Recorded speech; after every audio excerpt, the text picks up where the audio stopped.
पहले फोटोसिंथेसिस के रिलेटेड जो एनसीईआरटी में साइंटिस्ट दिए हुए हैं उनको कर लेते हैं। पहले ये वाले तीन कर लेंगे और फिर ये वाले दो कर लेंगे। अब ये वाले तीन साथ में क्यों लिखे हैं, क्योंकि तीनों जे जे जे से स्टार्ट हो रहे हैं। अब देखो, इनको आप डायरेक्टली याद कर सकते हो तो डायरेक्टली याद कर लेना, और मैं थोड़ी थोड़ी सी ट्रिक्स बताऊंगा, वो आपको अच्छी लगे तो वो फॉलो कर लेना, ठीक है। सबसे पहले है जोसेफ प्रिस्टले। जोसेफ प्रिस्टले ने क्या बताया, अब इसको कैसे याद रखना है, देखो। प्रीस्ट क्या होता है, प्रीस्ट क्या होता है, पुजारी या मौलवी या पादरी, कुछ भी बोलो, है ना। प्रीस्ट के भगवान के साथ सीधे रिलेशन होते हैं, मतलब ये बहुत पावरफुल होता है। प्रीस्ट बहुत पावरफुल होता है, तो ये हवाओं को मोड़ सकता है। हवा मतलब एयर को याद रखना है। तो इसने क्या किया था, essential role of air for plant growth, ये बताया था, ठीक है। नेक्स्ट है जैन इंगेन हाउस। इसको कैसे याद रखना है, हाउस को पकड़ना है, हाउस वर्ड को पकड़ना है। अब देखो, घर कैसा होना चाहिए, हवादार। हवादार मतलब घर में खुली ऑक्सीजन होनी चाहिए। तो इसने क्या बताया था, shows that plant release oxygen, oxygen word को पकड़ना है। अब नेक्स्ट है जूलियस बोनसेक्स। इसने क्या बताया था, देखो इसमें जूली को पकड़ना है, जूली, जूलियस में से जूली को पकड़ना है। तो जो जूली है वो बहुत खाना खाती है, तो खाना वर्ड को पकड़ना है। खाना मतलब glucose, glucose is made in green part of plant, मतलब प्लांट अपना फूड बनाता है, इस बात को पकड़ना है। क्लियर है। अब नेक्स्ट आ जाते हैं टी डब्ल्यू एंगलमैन। इसने क्या बताया था, देखो यहाँ पे एंगल को पकड़ना है। एंगल, एंगल किस में होते हैं, हम ऑप्टिक्स में पढ़ते हैं। एंगल किस में होते हैं, बहुत सारे प्रिज्म में होते हैं, तो इसमें प्रिज्म को पकड़ना है, ठीक है, इसमें प्रिज्म को पकड़ना है। लास्ट है कॉन बोन नील। इसने क्या बताया था, देखो इसमें मैं पकड़ता हूं इस कौन वर्ड को, मैं पकड़ता हूं इस कौन को। आपने हरियाणवी या राजस्थानी में सुना होगा ना, कोनी। कोनी मतलब नहीं, है ना। कोनी मतलब ये कहना चाहता है कि लाइट के बिना फोटोसिंथेसिस कोनी होवे, कोनी होवा मतलब नहीं होवे। कोन मतलब कोनी, लाइट के बिना फोटोसिंथेसिस कोनी होवे, है ना। राजस्थानी या हरियाणवी है वो समझ गए होंगे, कोनी मतलब नहीं, नहीं होगी, ठीक है। क्लोरोफिल ए का कलर होता है ब्लू ग्रीन, क्लोरोफिल बी का कलर येलो ग्रीन, कैरोटीन्स का colour yellow orange and xanthophylls का कलर येलो। अब इनको याद कैसे करें, देखो सिंपल सी ट्रिक है, A B C. A B C, A B C मतलब देखो, क्लोरोफिल ए मतलब ए, क्लोरोफिल बी मतलब बी, और सी मतलब कैरोटीन। जेंथोफिल के लिए अलग से बताऊंगा, पहले ए बी सी। क्लियर है। अब देखो ट्रिक क्या है, विबग्योर, विबग्योर। ब्लू से शुरू करना है, A B C, A B C मतलब क्लोरोफिल ए का कलर क्या है, ब्लू ग्रीन। क्लोरोफिल बी का कलर क्या है, ग्रीन येलो या येलो ग्रीन, एक ही बात है। और कैरोटीन्स का कलर क्या है, येलो ऑरेंज।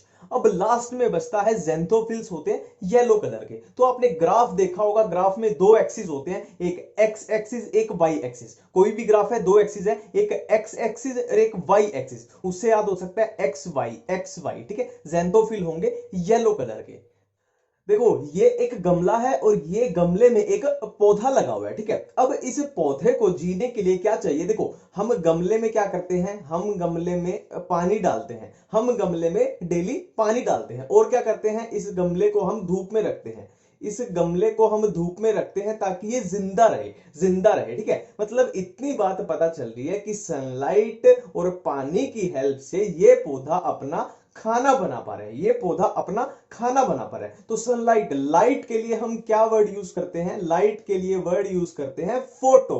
और फोटो से क्या बना रहा है, खाना बना रहा है, मतलब फूड की सिंथेसिस कर रहा है, फूड की सिंथेसिस कर रहा है। तो इसीलिए चैप्टर का नाम है फोटोसिंथेसिस। इतनी बात क्लियर है। अब देखो ये सनलाइट पड़ेगी यहां लीव्स पे, ये सनलाइट यहां ऐसे लीव्स पे पड़ रही है, और जो ये हमने गमले में पानी डाला था ये ऐसे लीव्स तक पहुंच गया, ये पानी ऐसे लीव्स तक पहुंच गया। मतलब एक बात तो क्लियर है कि लीव में, पत्ते में ऐसा कुछ हो रहा है कि जिससे लाइट और पानी का यूज करके ये खाना बना पा रहा है। अब एक पत्ते को, एक पत्ते को इधर जूम, इधर ये जूम करके देख लेते हैं कि एक पत्ते में ऐसा क्या हो रहा है कि लाइट और पानी का यूज करके ये पौधा अपना खाना बना पा रहा है। तो एक पत्ते को जब हमने जूम किया तो उसमें हमें क्या मिला, पत्ते में क्या होता है, सिंपल सी बात है, क्लोरोप्लास्ट। ये हमें मिला एक पत्ते में क्लोरोप्लास्ट। और क्लोरोप्लास्ट के अंदर जब हमने झांक के देखा तो हमें क्या मिला, थाइलाकोइड, ये एक थाइलाकोइड है, ये दूसरा थाइलाकोइड है, ये तीसरा थाइलाकोइड है। ऐसे ऐसे देखो, ये एक थाइलाकोइड, ये दूसरा थाइलाकोइड, ये तीसरा थाइलाकोइड, और ऐसी ऐसी थाइलाकोइड की बिल्डिंग को हम क्या बोलते हैं? ग्रेनम।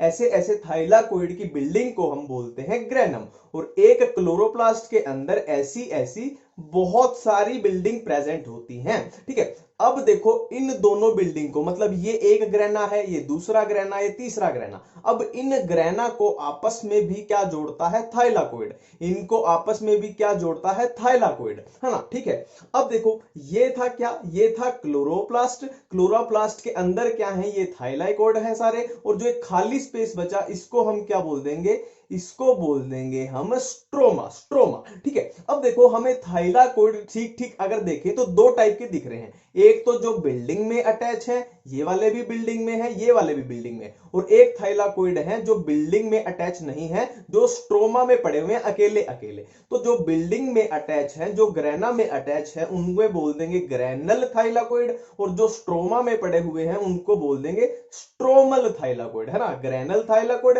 Stromal thylakoid. अब इस फ्लो को पूरा समझो। देखो ये था प्लांट, प्लांट में क्या है? ये लीव है, लीव के अंदर क्या है? क्लोरोप्लास्ट है, क्लोरोप्लास्ट के अंदर क्या है? थाइलाकोइड्स है, थाइलाकोइड्स के बाहर क्लोरोप्लास्ट में जो स्पेस बचा उसको हम बोल रहे हैं स्ट्रोमा बोल रहे हैं। ठीक है, और एक थाइलाकोइड को अगर देखें तो ये हो जाएगी थाइलाकोइड की मेम्ब्रेन, और थाइलाकोइड के अंदर के स्पेस को, थाइलाकोइड के अंदर के स्पेस को हम बोल देंगे थाइलाकोइड का ल्यूमन। थाइलाकोइड का ल्यूमन, बिल्कुल क्लियर है? ये पूरा बिल्कुल क्लियर है। अब हम क्या करते हैं? इस एक थाइलाकोइड को उठाते हैं, इस एक थाइलाकोइड को उठाते हैं और जूम करके देख लेते हैं कि इसमें क्या क्या हो रहा है। ठीक है, अब देखो जब हमने एक थाइलाकोइड को जूम किया, ये एक थाइलाकोइड है, ये क्या हो जाएगी?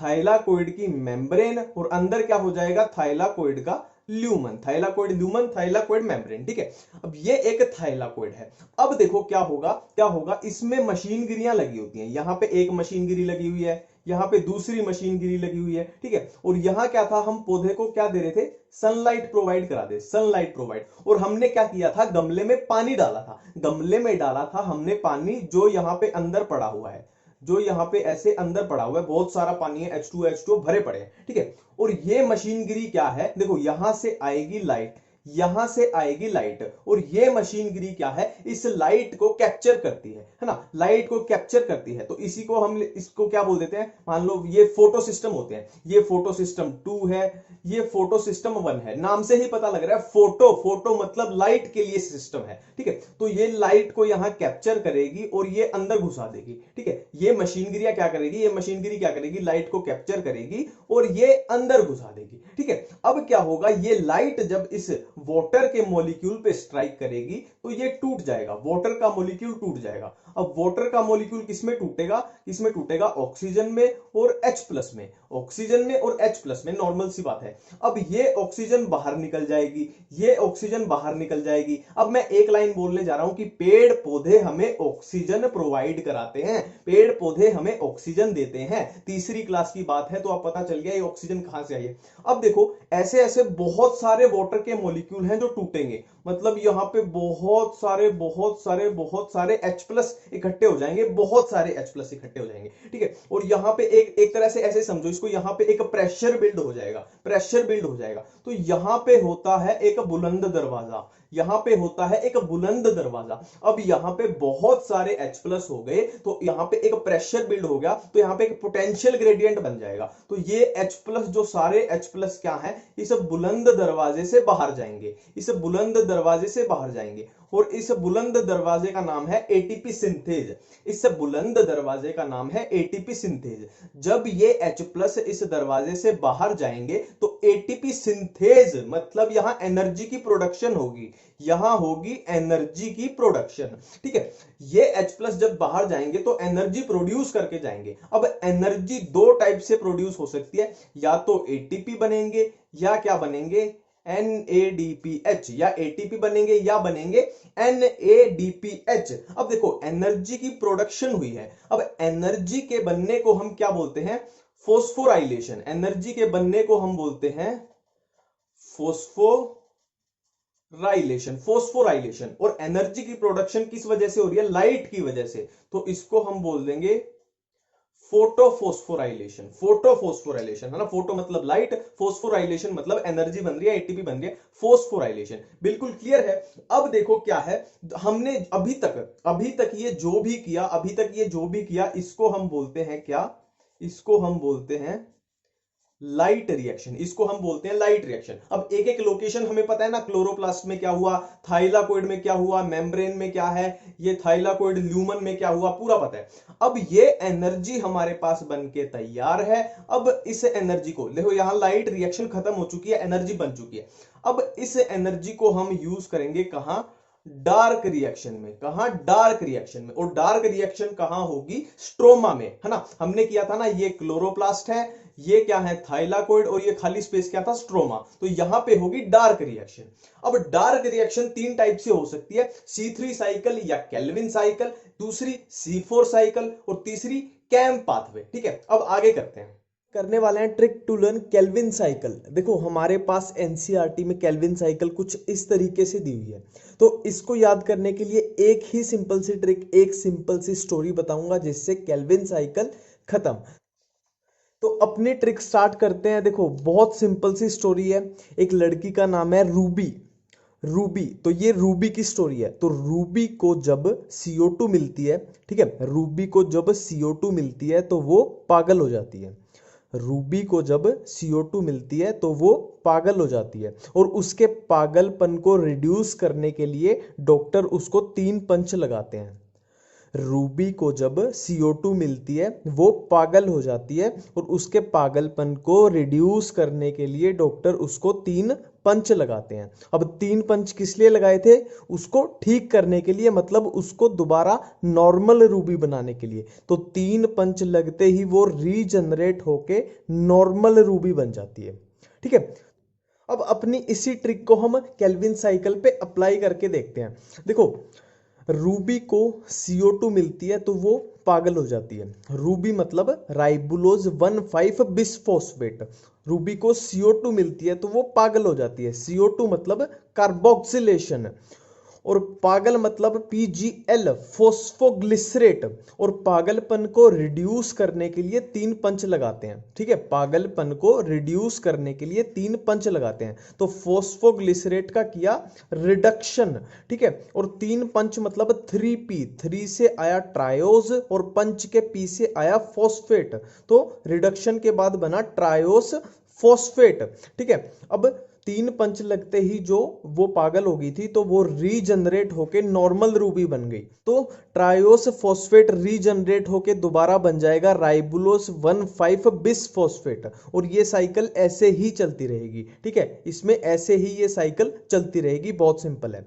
ठीक है, अब दूसरी बात करते हैं कि इनमें से कौन से स्टेप एनर्जी रिलेटेड है। तो बहुत सिंपल है, देखो ये है कार्बोक्सिलेशन, मतलब यहां प्लांट CO2 को कंज्यूम करता है। अब देखो प्लांट CO2 को कंज्यूम एनर्जी लगा के क्यों करेगा? कोई भी रीजन नहीं है, क्योंकि CO2 देख लो, ह्यूमंस रेस्पिरेट कर रहे हैं, कितनी सारी CO2 फ्री में बाहर जा रही है, और कितना पोल्यूशन कर रहे हैं हम, उससे भी कितनी सारी CO2 एनवायरमेंट में अवेलेबल है प्लांट के लिए। तो प्लांट को कोई जरूरत नहीं है CO2 कंज्यूम करने के लिए एनर्जी का खर्चा करने की। तो यहां पे कार्बोक्सिलेशन वाले स्टेप में एनर्जी का यूज नहीं होगा।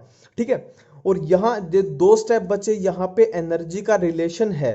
तो हमें CO2 वाले स्टेप से याद हो गया कि CO2 तो फ्री में बट रही है, तो प्लांट उसके लिए खर्चा क्यों करेगा? तो वहां एनर्जी का रिलेशन नहीं है। बाकी के 2 बचे जो रिडक्शन और रीजनरेशन, वहां पे एनर्जी का रिलेशन होगा। ठीक है, अब इसका एक लास्ट पॉइंट बच गया कि जो सुक्रोस बनता है, कि जो प्लांट फूड बनाता है, वो कहां से निकलेगा? इससे निकलेगा, इससे निकलेगा, या इससे निकलेगा? तो देखो इसके लिए बहुत सिंपल सी बात है, ये यहां देख लो CO2, यहां CO2 है, यहाँ पे CO2 है। तो CO2 एक हार्मफुल गैस होती है, हमें पता है। CO2 एक पोल्यूटेंट है, तो हम पोल्यूटेंट के पास बैठ के खाना नहीं बनाएंगे। पोल्यूटेंट जो CO2 है उसके पास बैठ के खाना नहीं बनाएंगे। तो CO2 से दूर जो बचा, जो CO2 के टच नहीं हो रहा, वो बचा सिर्फ ट्रायोस फॉस्फेट। तो ट्रायोस फॉस्फेट से निकाल दो सुक्रोस। ठीक है, देखो केल्विन साइकिल हम कर चुके हैं, अब हम करते हैं C4 साइकिल और इसका दूसरा नाम है हैच एंड स्लैक पाथवे। और C4 साइकिल किसमें होगी, तो कॉमन सेंस की बात है C4 प्लांट्स में होगी C4 साइकिल। ठीक है, अब देखो इसको समझने के लिए क्या, देखो C4 प्लांट्स में दो टाइप की सेल्स होती हैं। C4 प्लांट्स में दो टाइप की सेल होती है, दो टाइप की सेल होती है। ठीक है, एक तो ये सेल और एक ये सेल। ये कौन सी सेल है, मिजोफिल सेल, और ये कौन सी सेल है, बंडल शीथ सेल। ठीक है, दो टाइप की सेल हैं C4 प्लांट्स में, एक मिजोफिल और एक बंडल शीथ सेल। क्लियर बात है। और देखो ये इनका एक तरह से जंक्शन है, ये यहां से चीजें इसमें आएंगी, फिर इधर जाएंगी, फिर इधर, फिर इधर, इस तरीके से ये साइकिल चलेगी। क्लियर बात है। अब देखो मिजोफिल सेल में क्या होता है, मिजोफिल सेल में होता है पेप। पेप मतलब फोस्फोइनोल पाइरुवेट, और फोस्फोइनोल पाइरुवेट में कितने कार्बन होते हैं, 3 कार्बन होते हैं, 3 कार्बन। और इसमें क्या होता है, बंडल शीथ सेल में क्या होता है, रुबिस्को। इसमें क्या होता है, रुबिस्को। रुबिस्को तो पता है ना, हमने किया था C3 साइकिल में। क्लियर बात है। अब देखो ये बाहर क्या है, एनवायरमेंट है, बाहर है एनवायरमेंट, तो एनवायरमेंट से क्या आएगी, CO2। CO2 है ना, हम भी रिलीज कर रहे हैं, गाड़ियां, प्रदूषण हो रहा है वहां से भी, तो ये CO2 इस प्लांट के अंदर आ जाएगी। ये यहाँ पे CO2 आ चुकी है। अब क्या होगा, अब ये CO2 इसके साथ बाइंड कर जाएगी,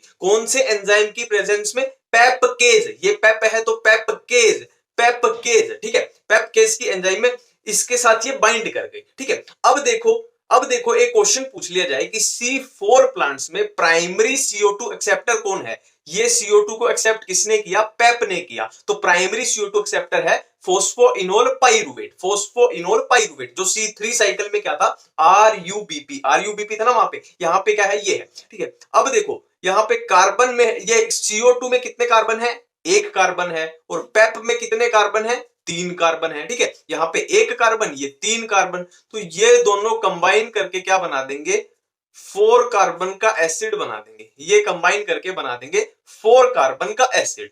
अब ये 4 कार्बन का एसिड बंडल शीथ सेल में ट्रांसफर कर जाएगा। ये 4 कार्बन का एसिड यहां पहुंच गया, ये 4 कार्बन का एसिड इसमें पहुंच गया। अब क्या होगा, इस 4 कार्बन के एसिड से, 4 कार्बन के एसिड से CO2 निकल जाएगी, CO2 निकल जाएगी। और ये CO2 कहां जाएगी, बिल्कुल सेम वो केल्विन साइकिल हमने जो की थी C3 साइकिल में, और C3 साइकिल के जरिए ये प्लांट अपना खाना बना लेगा। अब यहां से, इसमें से 1 कार्बन निकल चुका है, CO2 निकल चुकी है, मतलब 1 कार्बन निकल चुका है, तो इसमें कितने कार्बन बचेंगे, यहां 3 कार्बन बचेंगे, और ये बन जाएगा 3 कार्बन का एसिड। अब ये 3 कार्बन का एसिड इसमें ट्रांसफर कर जाएगा, तो यहां क्या पहुंचा, 3 कार्बन का एसिड, और ये 3 कार्बन का एसिड ये 3 कार्बन के फोस्फोइनोल पाइरुवेट को बना देगा। तो हाँ ठीक है, 3 कार्बन इसमें, 3 कार्बन इसमें, ये इसको बना देगा, और फिर से नई CO2 आएगी, और ये साइकिल ऐसे